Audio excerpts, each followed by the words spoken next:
Hello everyone, it's Gabe here on FTMTelevision.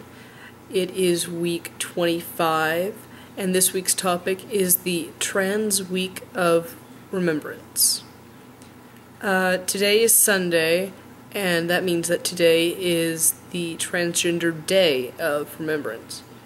What this is about is a day remembering, honoring those in our community who are the victims of hate crimes every year, or who have died from either a hate crime, from bullying, from suicide. Transgender individuals are at a higher risk for being a murder victim in a hate-related crime, and especially in our community, transgender women, and after that, transgender women of color. I have an article. I found a blog entry from last year that I want to read. Last year, 2008 through 2009, the two sources have estimated that the transgender population ranges from 1 in every 10,000 for male to female transgender individuals to 1 in 30,000 from female to male. Now, that's an estimated 1 in 17,000 overall. With 6 billion people in the world, that gives us about 350,000 trans people worldwide. And this is a very, very conservative estimate, not taking into account, of course, other non-binary genders. Reported murders may only be the tip of the iceberg. One rule of thumb is to use 10%, making the 2009 statistic equivalent of possibly 1,660 murders in 1 year. This results in an annual murder statistic of about 0.44%. If we estimate that 20% of the worldwide murders are actually reported, it's more like 0.22% per year. The lifespan of trans individuals skews short. Let's estimate 50 years. If 1 out of 500 is killed every year, that comes to about 1 in 10 that can be murdered during their lifetime. I'm sure that there are people who can make a more reliable estimate, and that if the 1 in 12 figure is stated as an estimated 1 in 12, it may not be accurate, but it's somewhere in the ballpark. So what that means, essentially, is that we have a very greatly increased chance of not surviving to meet a natural end. We are more likely to be murdered or be victims of a hate crime. This is not even taking into account corrective rapes or anything of that nature. So, speaking purely on a murder statistic, it's understandable why we do have a day of remembrance every year for those of us who were not able to see the next year. I personally have never officially been a victim of a hate crime for being transgender. However, there were several incidents. One when I was younger, a few years ago, not too much younger, where I was confronted, shall we say, in a men's room at a truck stop, and the man, quite fortunately for me, was intoxicated and not very coordinated, but he did start making some threatening advances towards me as though he was going to attack. So I got out of there as quickly as I could, and pretty much didn't look back. I didn't even think to maybe report him or anything like that. I just needed to get out and get safe. Far more recently, on my campus, I was participating in this past year's Day of Silence, and when very quietly communicating that I was transgender and that I was being silent for those of us who are being bullied and who don't speak up or are unable to.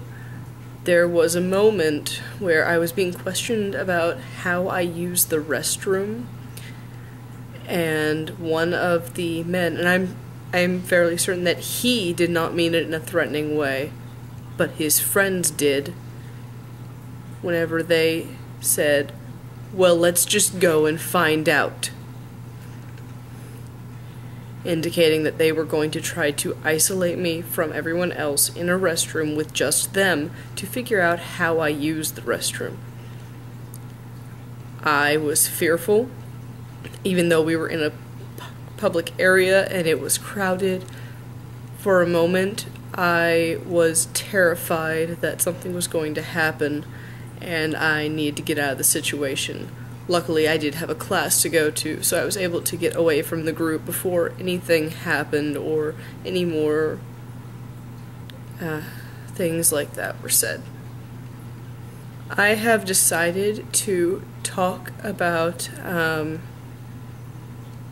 a woman who was killed in 2008. Her name is Angie Zapata. I'm sorry if I'm saying that.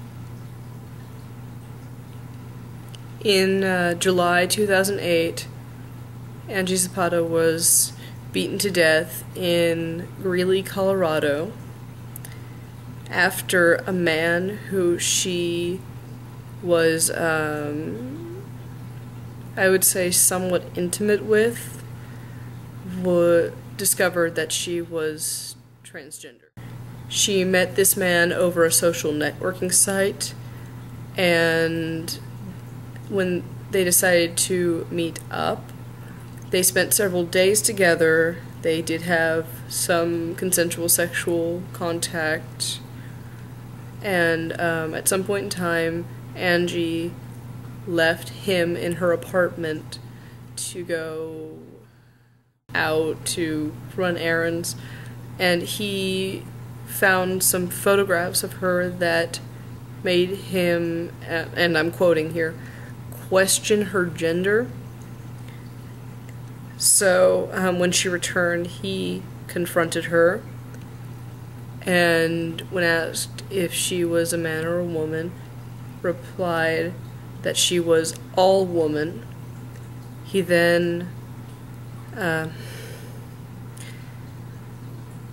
decided that it was appropriate to feel her genitals, and upon discovering that she had male genitalia, he got a fire extinguisher from the apartment and proceeded to murder her. After his arrest, he referred to her as it and did not refer to her as a human anymore. This particular case is the first time that someone who has murdered a transgender individual was charged with a hate crime, and it actually went through. The man was sentenced to life in prison without the possibility of parole, and the sentence was quadrupled to something like 60 additional years. The fact that Angie's death was seen as a hate crime is very regrettably a step forward. The recognition of a hate crime means that we are gaining legal standing in the system. Hopefully it won't be much more of the only sex worker, only men in women's clothing, gay panic nonsense that they've been trying to use since to justify the killing of transgender individuals, or the assault or the sexual assault of transgender individuals, down to the bullying that happens. We are a minority group, and we are deserving of the same rights as any other minority group.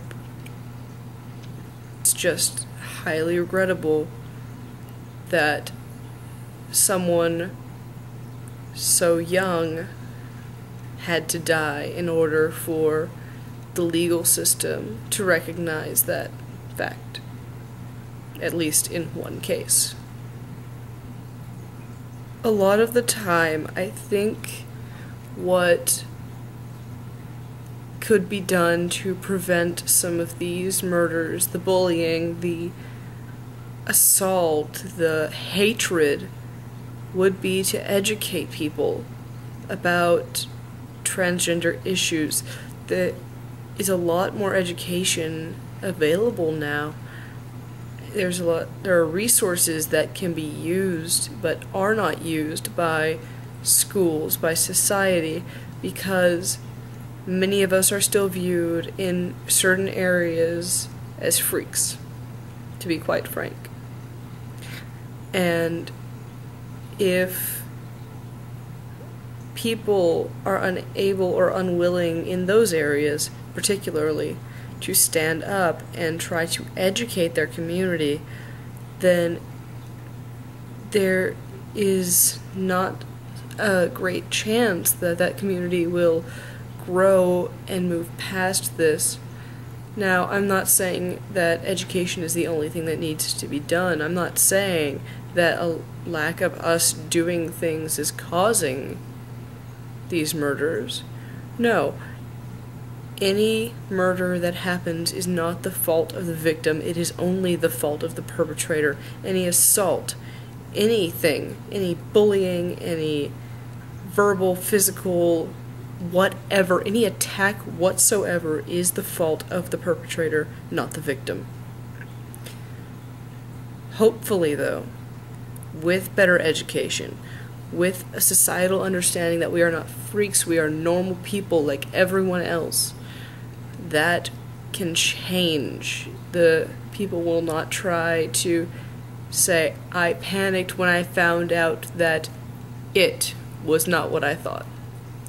I'm going to wrap up my video here.